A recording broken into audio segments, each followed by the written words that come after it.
So, what is a gentleman? When Austen was writing her novels, the definition of gentleman was shifting in England. More or less up until the time she started writing, a gentleman would have been someone who uh, owned land and had a yearly allowance, which allowed him never to work. So it was hereditary. You were born a gentleman or you were not born a gentleman.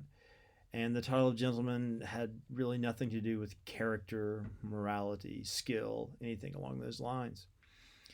And Austen's novels, until Persuasion, are almost entirely in this world of landed gentry, where you see people who have inherited money or who have inherited titles like baronet, which is a fairly low rank, um, are basically trying to figure out how to negotiate that world.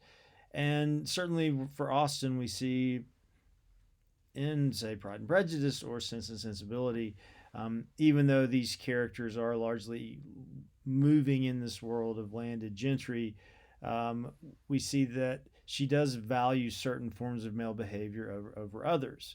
So even within that definition of a gentleman as someone who has inherited land and does not have to work, she is able to say that some forms of behavior are better than others.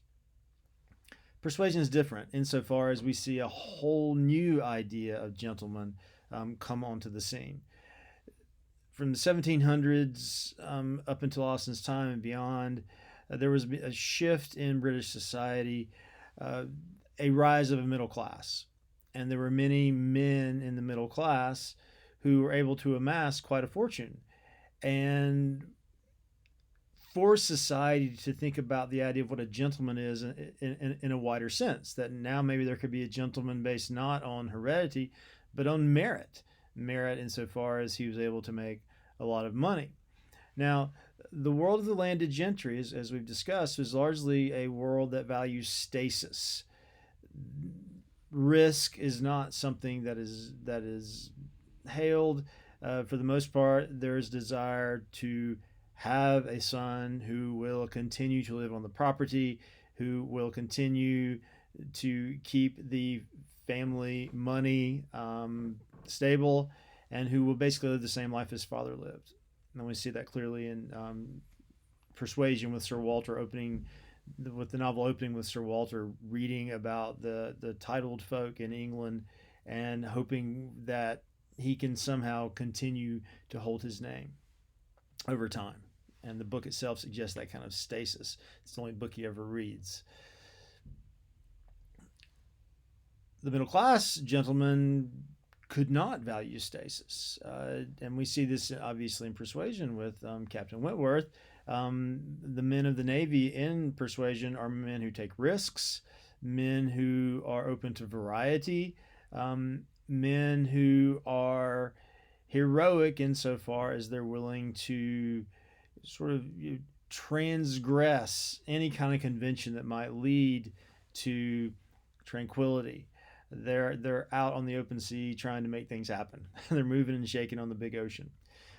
So clearly, in Persuasion, Austen, in dealing with this middle class, and more so than she does in any other of her novels, it's interesting that she would choose Navy men as a sort of symbol of the middle class.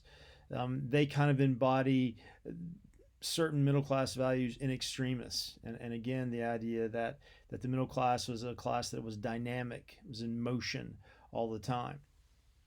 So let's look at the various gentlemen in Persuasion, and clearly this is a novel where Austen says landed gentry. These gentlemen are really not gentlemen. They're not really worth our consideration. Sir Walter is an idiot. He's utterly superficial. He squandered the family fortune. Uh, Clearly, someone you can't even take seriously at all. He seems to have no positive traits whatsoever.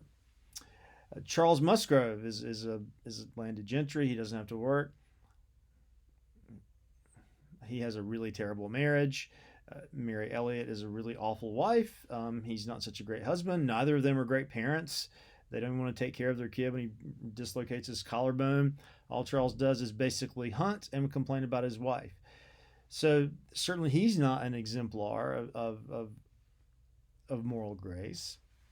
And then Mr. Elliot. Mr. Elliot, he's connected obviously to the Elliot family.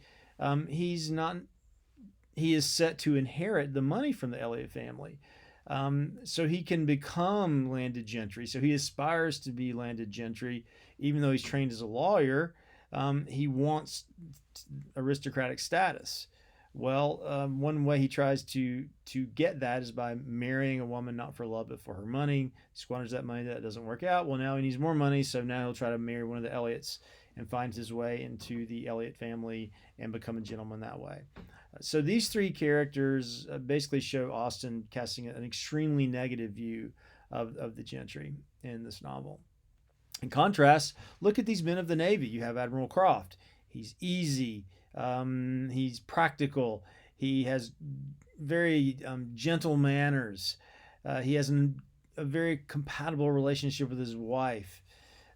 Look at the other men of the Navy that we see in Lyme. We see Captain Harville, who, even though he doesn't spend a lot of time reading, can make all sorts of contraptions in his house. He loves his house. It's a small house, but he's ingenious at making contraptions to improve the house. He's active. He's clever. And then there's Captain Benwick. Even though he's sad, he does read voraciously. He reads Byron. He reads Scott. And Anne respects him very much. So these three Navy men are exemplars in this novel of a kind of gentleman that Austen seems to favor very much so. Of course, she had two brothers who joined the Navy. And that is men who are in, let's say, the kind of knockabout world, who are open and not afraid to take risks. And certainly Captain Wentworth, I haven't mentioned him yet, is the pinnacle of this.